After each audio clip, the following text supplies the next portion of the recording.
King Harun al-Rashid sat upon his magnificent throne. Around him stood ministers, advisors, and courtiers.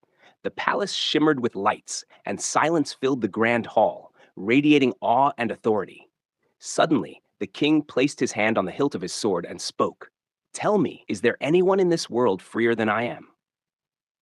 The ministers exchanged glances. One minister stepped forward and said, "Your Majesty, you are the greatest ruler in the world. Your empire stretches from the east to the west. Who could possibly be freer than you?" Another advisor added, "Your Majesty, nothing moves without your command.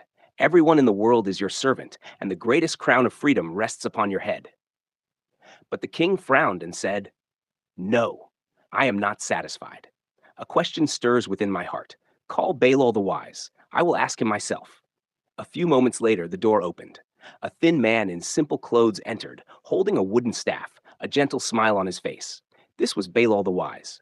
Seated on his throne, the king asked, "Baylol, tell me, is there anyone in this world freer than I am?" Baylol smiled and replied, "Yes, there is." Silence filled the hall. The ministers and advisors stared at one another. Shock and awe spread across every face. The king exclaimed angrily, "Baylol, who is this person freer than I?"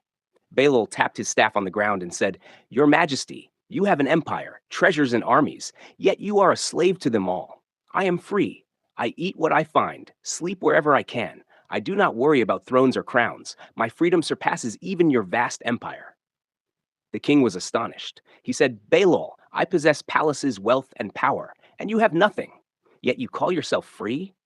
Baylol smiled and said, "Your Majesty, remember, wealth enslaves a person, power imprisons the soul, true freedom is of the heart.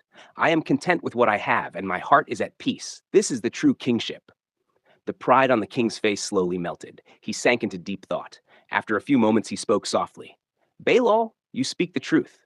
Though I am a king, I am imprisoned, and you, though poor, are the freest of all." Baylol smiled gently and said, "Your Majesty, whoever practices contentment and keeps their heart at peace is the true ruler." Silence filled the court. The ministers and advisors looked at Baylol in amazement. And the king reflected that true kingship does not lie in thrones and crowns, but in the freedom of the heart.